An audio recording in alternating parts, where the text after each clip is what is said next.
Red Dead Redemption 2 is not just one of the greatest games ever made, but also one of the finest pieces of art in multimedia itself. And I'm fully aware that you have probably heard this statement a gazillion times now, but in this video I want to delve into how this game, now having sold over 70 million copies worldwide, has impacted all of us so profoundly that we simply cannot stop talking about it. So bear with me for the next few minutes as we delve deeper and deeper into the tragic story of the Vanderlyn gang and the ultimate rise of a hero. Now all of you, get yourselves warm. Stay strong. Stay with me. We ain't done yet.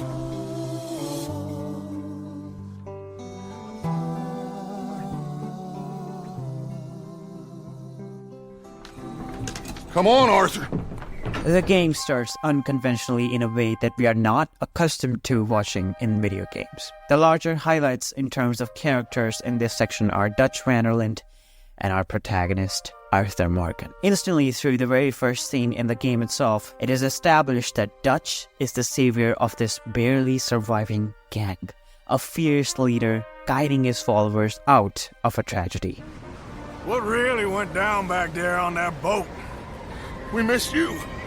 That's what happened. Come on. And some hints are thrown as to what led to them ultimately reaching this brink of extinction state, but nothing too much that draws our focus. What I mean by that is that they keep talking about the Blackwater Massacre, a secret kept deliberately tricking us into thinking that these rumblings of what happened on that boat will be ultimately shown to us later in the game. Dutch killed a girl in a bad way, but it was a bad situation.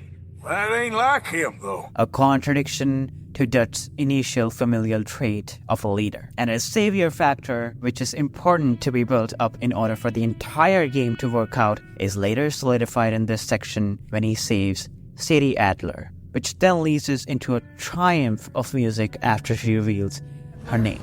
Adler. Sadie Adler. Mrs. He was my husband.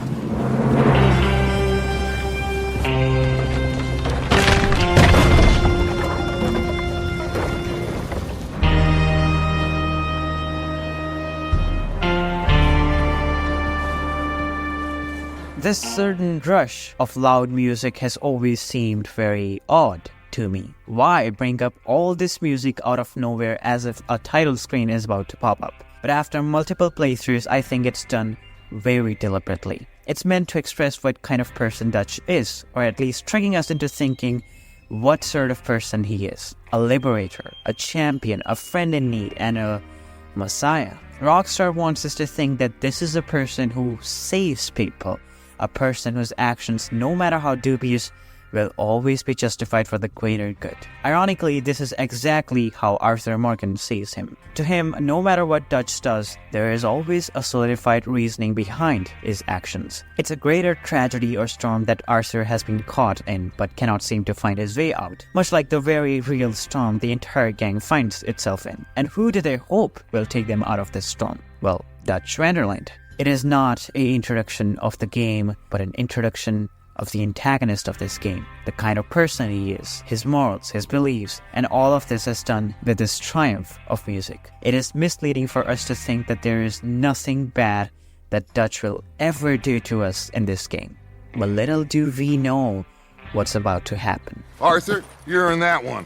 Bring Hosea. I know you two like to talk about the good old days and what's gone wrong with old Dutch. Now the biggest question in front of Rockstar or any other storyteller is to decide how to introduce characters in your story. Who are these people? What is so interesting about them that it needs to be told? How to let the audiences come to their own conclusions about their characters? And the answer to all of that is a simple template for stories that has now been used for centuries. Stories in any medium, be it novels, theater, cinema, or even video games, have been presented in a solidified structure with some exceptions, of course. This structure usually starts with exposition and inciting incidents, which usually happen very early during a story, where our protagonist is forced by the circumstances surrounding him to begin his journey of changing his thoughts or beliefs or his life or to solve a conflict. When the Vanillent gang was forced to flee Blackwater, they were all forced by the circumstances surrounding them to begin to change their perception of Dutch and his morals. And the next 50 or so hours will be crucial for each one of them to come to the conclusion that Dutch really isn't the kind of person they believed him to be. And to do this, Rockstar has set up many smaller stories for us to slowly reach to that conclusion by the end. Com O'Driscoll's story, which is hinted at to be this long-standing rivalry between Dutch and Com. The uncomforting nature of Micabel, whose actions Dutch starts to justify in an unpleasant manner by the end. And most importantly, John Marston and his family.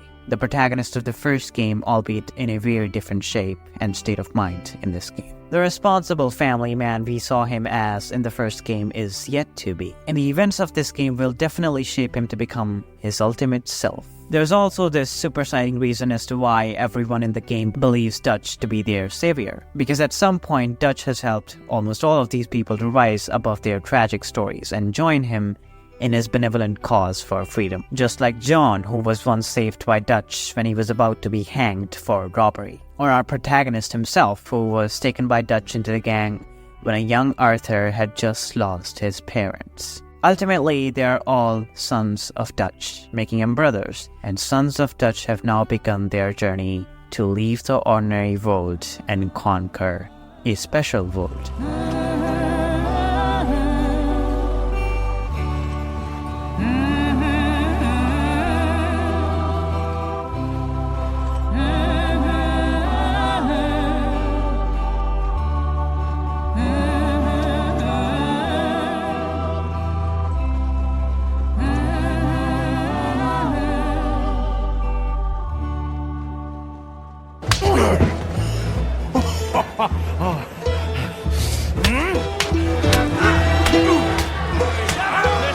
Yeah, shut your mouth, mister.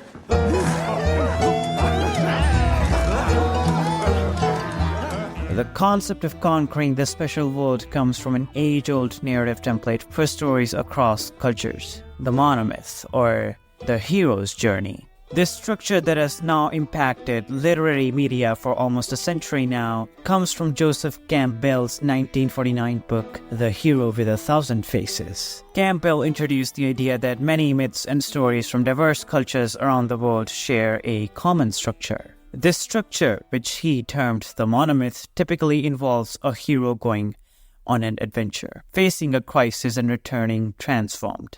Things have changed. The whole world's changed.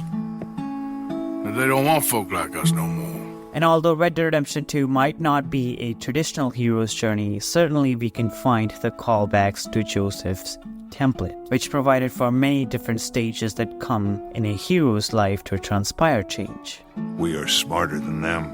Only the feeblest of men take jobs in the government. I hope so. Trust Dutch, Mr. Morgan.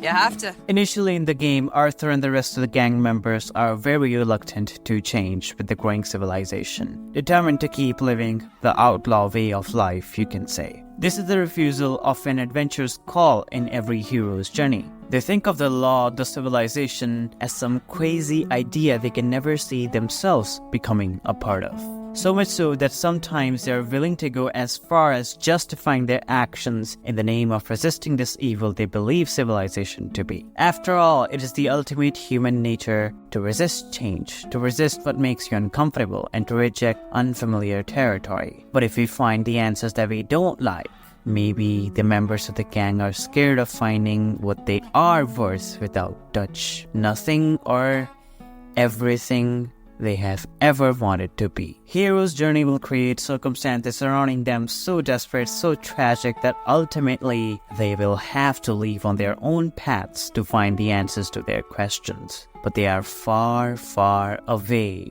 from that point.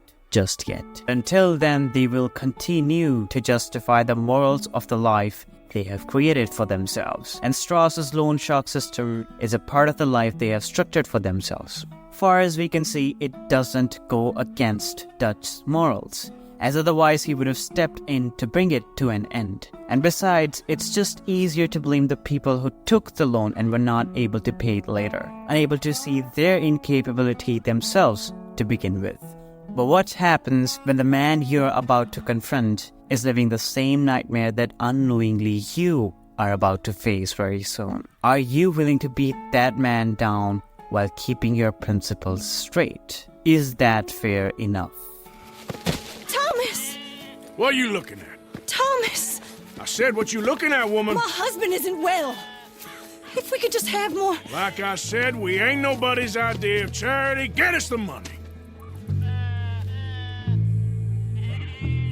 Rockstar very subtly asks these questions that most players won't even see coming during their first playthrough. They would rather have these conflicting thoughts later in the game. But nonetheless, beside all the moral conflicts that Rockstar puts us through in this chapter, we find our gang shine through in its happiest moments during the chapter 2 of Horse-shoe, Overlook.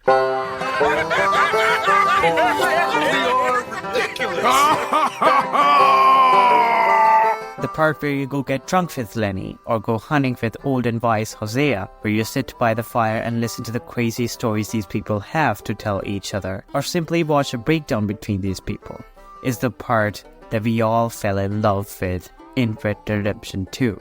These people have their own daily lives, their routines, their specific roles and skills that make them a very important part of the community they are in. Ultimately, this is the Vanderlyn gang at its prime, at least through the events of this game. The sense of community here is real. These are not just superficial interactions, but rather every conflict, every dialogue is deeply embedded in the roots of belongingness. But what is belongingness? And why is it so important for Dutch's gang? It's a rather different term than membership. When people think they belong, they are committed to the survival and well-being of that group, and take responsibility for shaping its direction. Miss Jackson, I've seen shit with more common sense than you. Do it properly.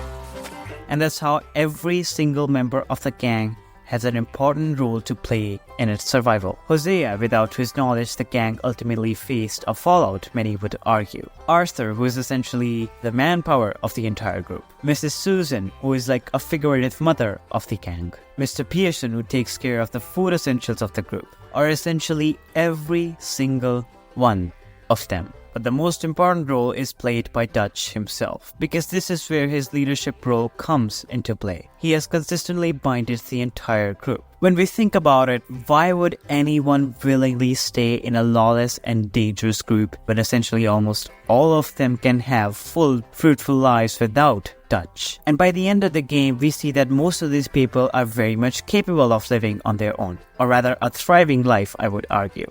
Then maybe there is an inherent need to frame an entirely different question. What if it's Dutch who needs these people? What if Dutch loses his mind if he loses his people? Which is exactly what is about to happen. We have got something to live and die for. How awful for us. So far, our journey with these people has led us to believe that nothing Dutch plans is capable of failing. Ultimately, he will find a way out of trouble, is what we believe. But certainly the cracks are starting to show up. And Hosea knows it. I don't know where the hell we are, but we are going to make the best of it.